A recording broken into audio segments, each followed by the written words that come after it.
as well, where 6 years ago, Bill and I were crisscrossing the Midwest, going to local tea parties, gathering a couple $100 by a couple $100, trying to pitch the idea of an organization called Turning Point USA around the ideas of free markets, smaller government, American exceptionalism, and saying that there can be a new way to do youth outreach, and that the conservative movement has been more stale in its outreach than it should have been. And look where we are 6 years later. But I can tell you, in Illinois, we from Illinois, we say we have term limits. It's a little different than most states. It's 1 term in office, 1 term in jail. So we asked for our governor's cell number. I have one more. My grandmother was a lifelong Republican from the north side of Chicago. She passed away in the 1990s, and she's been voting Democrat ever since.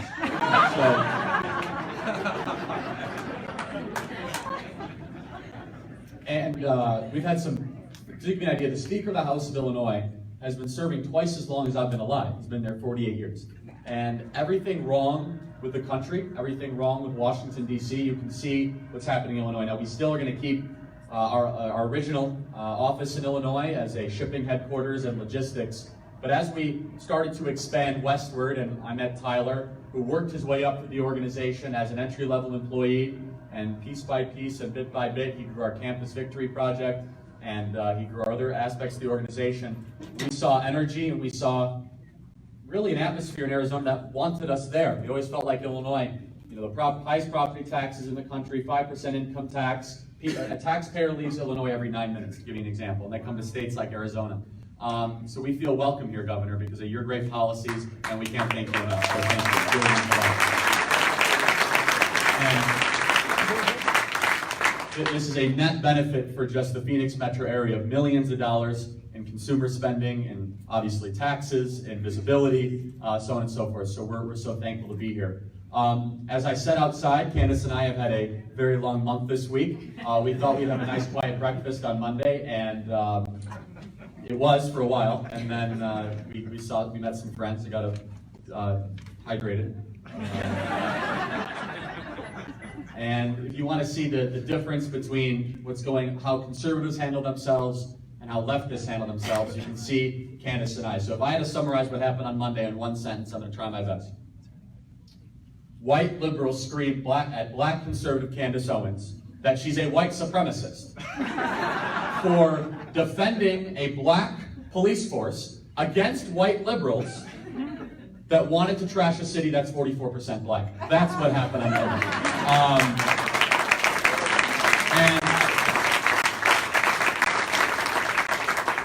And they like to say you can't make this stuff up, but I really think we're there. But I was sat with our amazing team yesterday, Tyler and Stacy. Stacy deserves to be recognized, who's helping run all of our development. Stacy's done wonderful work. She worked at the great Ronald Reagan Foundation, and she came over now to run all of our development work. I used to do all the capital raising, and now we have a team that helps me with it, which is such a blessing. And I was talking to our team yesterday, and I said, if I had to pinpoint the biggest problem we have right now, it is that we are accomplishing so much at such a rapid rate, it is hard to describe or get the word out to people. So I'll just give you an idea of what our summer was like so far, and Tyler touched on it. So of course, this last weekend, we ended the nation's largest ever Young Conservative, Young Latino Leadership Summit in Miami, Florida. Alex Seavey helped organize that, our amazing events director, which was a huge success. But 10 days before that, we had the nation's largest ever Young Conservative High School Leadership Summit in Washington, D.C., organized by Kyle Kashoot. Kyle, stand up. Say hello. Kyle, we love Kyle. Kyle is our high school director. He's from Parkland High School in Florida, where the horrible shooting happened. He courageously stood up against the mob and talked about Second Amendment rights and the Constitution, and went totally viral. And he said, Charlie, I want to turn this moment into a movement. And to give you an example of that, our high school summit was on pace for about 150 people. We ended up with 800. We got, which is actually unbelievable. Got the Attorney General there, got Secretary of Law. Mr. Hanley, many others. So thank you, Kyle. We so greatly appreciate it. So right before that, we added over 30 people to our full-time field staff and 10 people to our campus leadership project right here in this office. Small little training, as we like to call it. A couple weeks before that, we brought some of our top campus leaders to the White House to go meet with the president and Ivanka Trump and Jared Kushner and many other leaders in the White House. That happened in mid-June. 3 days before that, we flew straight from Dallas. We hosted the nation's largest young women's leadership summit for 1,200 young women leaders from across the country in Dallas, Texas, which was an extraordinary moment. And then a couple weeks before that, Candace and I wrapped up a campus tour where we spoke at UC Berkeley, UCLA, and Stanford, and lived to tell about it, which was the first conservative duo ever to do that. And that's not to mention all the chapter growth, all the leadership development, the digital social media impact, getting this office ready to go, and then of course the campus tour we have planned this fall called Campus Clash, where Candace and I will be hitting 15 hotspots across the country, everywhere from CU Boulder to Cleveland State University, UT Austin. We're going to go straight where the fight is, and we're going to bring it right to them. But folks, make no mistake, we are not in the political war right now. Turning Point USA is invested in the culture war. And if you had to ask me which one I would rather win, I'd rather win the culture war. As Candace always says, politics flow downstream from culture. And if we have a generation where half our generation hates America, it doesn't matter if we spend $200 billion on getting them to vote Republican, they won't even look at us. And that's the fight for the soul of our country. And without any further ado, I want to bring up Candace here, but I'll tell you, she's been one of the greatest blessings to our organization. I met her in November at an event. I hired her 5 minutes after I met her, and she has just exploded onto the national scene. And I will give you one example that Candace is solely responsible for. A year ago, black approval for Donald Trump was right around 12%. The latest poll based on Rasmussen, the most accurate polling company, now has approval of Donald Trump at 29%. 29%. And Candace is the one that fearlessly went against the Black Lives Matter protesters in UCLA. The video went totally viral. She then got a nice tweet from none other than Kanye West, where he said, "I love the way Candace Owens thinks." He doubled down and tripled down on his support of the president, and now the black vote is finally cracking and going in the correct direction, and I believe Candace is solely responsible for that, and she's just getting started with all the exciting projects we have. So Candace, get up here. Give it up for the amazing Candace Owens.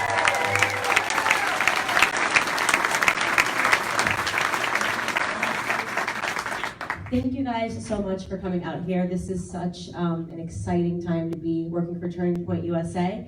Charla to say that he started in a garage in Illinois. I started on YouTube. How many of you guys actually followed me from the beginning, the Red Pill Black journey? That's so impressive. I know it's because Arizona had all of my real fans.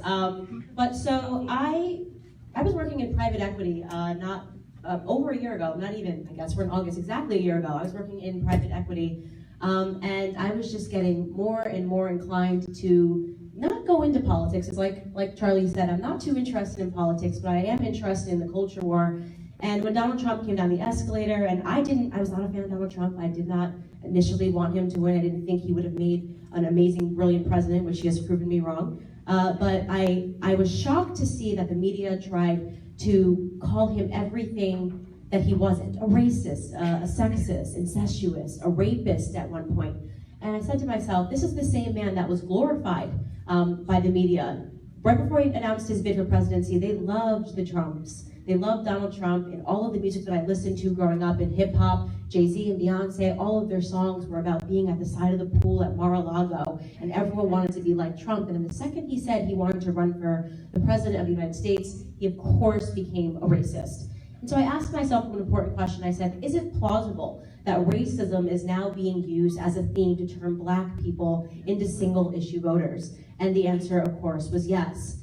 I did my research, and everything that was conservative made perfect sense. I said, I'm obviously a conservative, and I just didn't know it. And how is that possible? How did I get to 26 years of my life and actually believe that I was a liberal and I was a Democrat and that I had to vote Democrat? And the answer was really simple. It was that Republicans weren't communicating their messages effectively enough. And the liberals, you can say tons of things about them, but they're brilliant when it comes to communicating. They understand how to speak. That's why they have a stranglehold on Hollywood and the media, and all the late night hosts support Democrats and liberals. They, as Charlie understood it, also took over the school system. That was the biggest mistake that I think Republicans and conservatives made, was allowing the left to take over our school systems, and obviously that's the battle that we fight every day. So I met Charlie in November of last year. I was speaking on a panel about why I left the left, and immediately after he said, "Candace, what do you want to do?" And I casually answered, "I want to lead the Black revolution against the Democratic Party."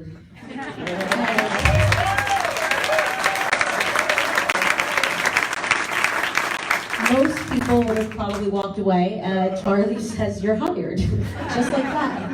He tells me to sit down in a chair. I'll never forget it. We were in Palm Beach. "Sit down. No, seriously, you're hired. I'm going to get you a contract right now. Stay right there." Gets on his phone, sends a message to Tyler. Tyler, I don't know, he's in Arizona, gets a contract to me. Within a 7-minute span, I had a contract in my inbox, which I perused lightly and then signed. And I've been with Turning Point ever since. And as we like to say, the rest is not history, it's future. Because we're creating the future in here and in this building. And we are surrounded by so many people. I always describe Charlie and Turning Point, this is a political architect firm. And I say that because we go in places that most people aren't necessarily comfortable going in when you talk about politics and the realm of politics. And we really got to see that up close when, obviously, 4 months after working for Turning Point, Kanye West tweeted and said, "I love the way Candace Owens thinks." Now, my response was, I broke down crying hysterically. I called Charlie, I'll never forget, I was sitting in my kitchen and I was in a bathroom and I was just sobbing like I had just lost my parents in a fire. And Charlie couldn't make out what I was saying on the phone, and he was like, what's wrong, what's wrong? And I was what's going on? And then I said, "Kanye West just tweeted me." And the reason I was crying is not because I'm a fan of Kanye West. I've followed him for a long time. He's been my #1 source of inspiration. And when Charlie and I first met, the first thing that I made him do was download a Kanye West album. That is a true story. I told him that he had to understand hip-hop and culture, and I said, "Kanye West is amazing," and he said, "Is that the one that's married to Beyonce?" That's true, I did say that. And I said, "Oh my goodness, no, Charlie. That's the one that's married to Kim Kardashian." He's come a long way since then. A long way since then. But I understood the significance of those 7 words. I understood that the battle that I was fighting to change Black minds was not a political battle. It was not going to happen in the White House. It wasn't going to happen meeting with all the politicians. It wasn't going to happen with me being on Fox News every night. It was going to happen culturally. There had to be a shift. There had to be a person that was brave enough to speak out and to say that to Black Americans, it's okay to consider different ideas. We had such a monolithic thought in our community, and when Kanye West tweeted those 7 words, every person in Black America then went to go figure out, well, who the heck is this Candace Owens girl? And that's how we were able to change hearts and minds. When I first got into this, I'll never forget the comments under my first YouTube videos. Just what you would expect: Uncle Tom, Coon, House Negro, Race Trader. And I kept pushing and I kept fighting, and suddenly we started seeing a shift, and the comments would be, I like to describe them as Black on Black crime. There would be a Black person saying something awful to me, and then a Black person defending me.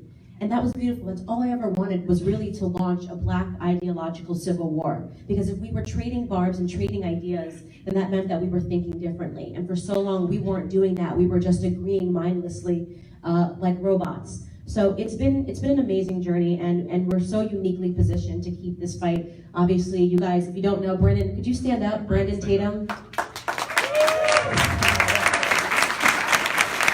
Come on. I saw Brandon Tatum on YouTube. I was watching his videos, and he was speaking into the camera, and like a Black dad, whatever Brandon says, you instantly feel like you have to listen, or you're gonna get in trouble. That's Brandon's son. He definitely knows what I'm talking about. And we hired him as things got bigger. We knew that we were really gonna do something, and we hired Brandon as the director of urban engagement. Brandon, why don't you tell them about how you were a Democrat over a year ago, 2 years ago, and what changed your mind, and then I'll talk about the project that we're doing. Okay, awesome. Thanks for inviting me on the stage. I mean, this was impromptu. I was on my phone, sorry about that. But I'm excited to be here. I'm so ecstatic of what we've done with this facility. Thank you all for being here. But what I want to say is just give you a little background about who I am. I grew up in Fort Worth, Texas. My parents were separated. In the separation of my parents, my grandmother had my mother when she was 12 years old.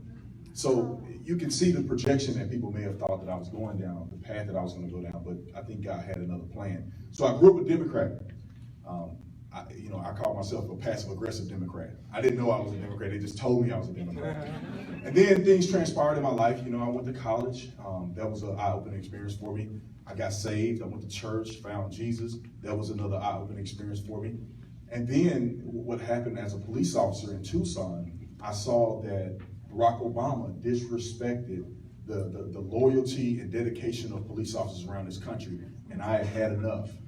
I decided to look into the situation and review, because all of my former police officers, they would tell me all the time, brother, you are not a Democrat. I don't know what you think of. With your conservative values, you just don't line up correctly. And I'm like, no, I'm a Democrat. My mom told me. But, as a man, I started to think of myself, and I said, this is not right. I go out every day and I risk my life in my community, and this president is telling me that we're some type of sellouts to our community. We're just killing people at will, and that started to make me think. And then, of course, I decided as a free-thinking person to go to a Donald Trump rally in Tucson, and that was an eye-opening experience for me. The thing I take away from that, and I made a video and it went viral, but the thing I took away from that was that everybody there was accepting, was kind, loving, compassionate. Donald Trump came out like we were at WWE. He came out, everybody was chanting. It was amazing. He spoke life into people. He spoke about American values, all the things that I hold dear to my heart. And so with that, I left. But one of the other things that happened was the protesters, like the Antifa type protesters, were in there acting a fool. And it just opened my understanding of what was really going on. I saw that the media wasn't reporting it accurately. They were being disingenuous. And so I then started to support Donald Trump. And ever since then, I realized that I was conservative. I've been fighting for the conservative movement as a black man in America, as a former police officer, as an American that loved this country. I love the soldiers. I love everything about this country. And I've been fighting for it ever since.